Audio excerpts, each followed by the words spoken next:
এই রমজান মাসের সেহরিতে প্রায় প্রতিদিনই মুরগির মাংস খেতে খেতে আমি একদমই বিরক্ত।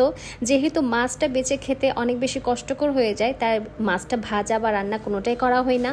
বাট যারা যারা মুরগি খেতে বিরক্ত তারা কিন্তু এভাবে করে মাছটা একটু ভুনা ভুনা করে রান্না করলে কাটা বাছার ভয় থাকে না, সাথে মজা করে কিন্তু সেহরিতে মাছ খেয়ে তৃপ্তি মেটাতে পারেন। তো আজকে আমি দেখাবো কিভাবে বাসায় এরকম শর্টকাট মাছটা ভুনা করে রান্না করতে পারেন। শুরুতে চুলাটা জ্বালিয়ে একটা ফ্রাই প্যান দিয়ে দিলাম, আর ফ্রাই প্যানের উপর দিয়ে দিলাম প্রায় 2 টেবিল চামচের মতো সয়াবিন তেল।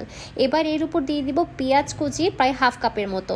পেঁয়াজ কুচিটা একদম মিডিয়াম আঁচে হালকা একটুখানি ভুনে নিব। এরপর দিয়ে দিব পাকা টমেটো কুচি হাফ কাপের মতো। এবার খানিকটা নেড়ে চেড়ে অল্প একটুখানি পানি দিয়ে একদম ঢাকনা দিয়ে ওয়েট করব 5 মিনিট পর্যন্ত, যাতে করে পেঁয়াজ আর টমেটো কিছুটা নরম হয়ে যায় আর পানিটা একটু শুকিয়ে আসে। তো ঢাকনাটা তোলার পর এই যে দেখেন পানিটা একদম শুকিয়ে আসছে। এবার মশলা দেওয়ার পালা। তো মশলার মধ্যে আমি এখানে মরিচ গুঁড়া দিয়ে দিয়েছি হাফ চা চামচ, আর লবণ দিয়েছি স্বাদ মতো। টমেটো সস দিয়েছি পুরো 1 কাপের মতো। এবার একটুখানি মশলাটা কষানোর পালা। তো সবকিছু খুব ভালোভাবে নেড়ে চেড়ে নিচ্ছি, আর এরপর হচ্ছে মাছটা দেওয়ার পালা। তো আমি টুনা ফিশের যে ক্যানগুলো বিভিন্ন সুপার শপে কিনতে পাওয়া যায়, সেখান থেকে একটা ক্যান নিয়ে আসলাম। আর টুনা ফিশগুলো কিন্তু একদমই কাটা ছাড়া থাকে, ক্যানগুলো তো একদম রেডি করা থাকে। জাস্ট আপনি ক্যানটা একটু ওপেন করে মাছগুলো এখানে দিয়ে দিবেন। তো এই টুনা ফিশগুলো আমি এখানে দিয়ে দিলাম, আর একটুখানি কাঠির সাহায্যে আমি ভেঙে ভেঙে দিচ্ছি। তো একটা কথা বলে রাখি যে সুপার শপে কিন্তু এই ক্যানটা আপনারা পেয়ে যাবেন, আর চাইলে আপনারা শুধু টুনা ফিশ না, টুনা ফিশের পরিবর্তে অন্য যে কোনো মাছ কিন্তু এখানে রান্নাটা করতে পারেন।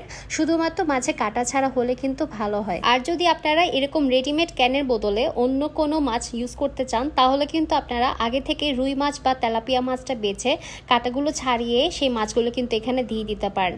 এই ক্ষেত্রে মাছগুলো হালকা একটুখানি আদা রসুন বাটা দিয়ে সিদ্ধ করে তারপর মাছটা এখানে দিলে কিন্তু অনেক অনেক বেশি মজা হবে। তো মাছটা একদম ভেঙে দেওয়ার পর ঢাকনা দিয়ে জালটা একদম ছোট আঁচে রেখে দিব প্রায় 10 থেকে 15 মিনিট পর্যন্ত, যাতে করে পানিটা একদম শুকিয়ে যায় আর মাছের ভিতর মশলাটা খুব ভালোভাবে ঢুকে যায়। তো ঢাকনাটা তুলে নেওয়ার পর দেখতেই পাচ্ছেন যে মাছটা কিন্তু একদম ভাজা ভাজা হয়ে গিয়েছে, পানিটাও শুকিয়ে গিয়েছে। এবার এতে দিয়ে দিলাম ধনেপাতা কুচি। ধনেপাতা কুচি দিলে কিন্তু ফ্লেভারটা অনেক বেশি ভালো আসে। তো এই মাছটা কিন্তু গরম গরম ভাতের সাথে খেতে পারলে অনেক বেশি মজা পাবে। দিনকার খাবার দাবার একটু একঘেয়েমি দূর করে এমন কিছু নতুনত্ব খাবার একটু পরিবেশন করুন ফ্যামিলির সাথে আর নিজের জন্য, তাহলে কিন্তু খাবারের আলাদা একটা টেস্ট পাবেন, আর আপনার মুখের রুচিটাও কিন্তু অনেকটাই বাড়বে। তো মুরগির মাংস খেতে খেতে আমি তো খুবই বিরক্ত। এই মাছটা আমি একদিন পর পর রান্না করবো চিন্তা করেছি। তো এই মাছটা কিন্তু এখন পুরোপুরি রেডি সার্ভ করার জন্য, আর সেহরি টাইমে জাস্ট একটুখানি গরম করেও কিন্তু সার্ভ করতে পারেন। তো এবার আসে অন্য কথায়। রিসেন্টলি কিন্তু আমার পেজে 50,000 ফলোয়ার হয়েছে আপনাদের সবার দোয়ার ভালোবাসায়।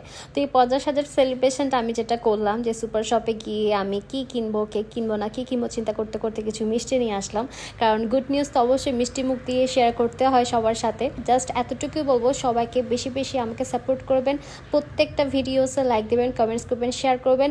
আর প্রতিদিন কিন্তু আমার পেজে কিন্তু টপ 10 কন্টেস্ট থাকে, যেটা প্রতি মাসে কিন্তু রেজাল্টটা দেওয়া হয়। যারা যারা সব থেকে বেশি লাইভে আর বিভিন্ন ভিডিওতে ফটোসে কমেন্টস করবেন আর টপ 10 হবেন, তাদের কিন্তু উইনার হওয়ার চান্সটা বেশি বেড়ে যাবে। আমার সেম নামে কিন্তু পেজ, ইউটিউব চ্যানেল, টিকটক সব কিছু পেয়ে যাচ্ছেন। সব কটাতে ফলো দিতে ভুলবেন না। আজকের মতো খোদা হাফিজ।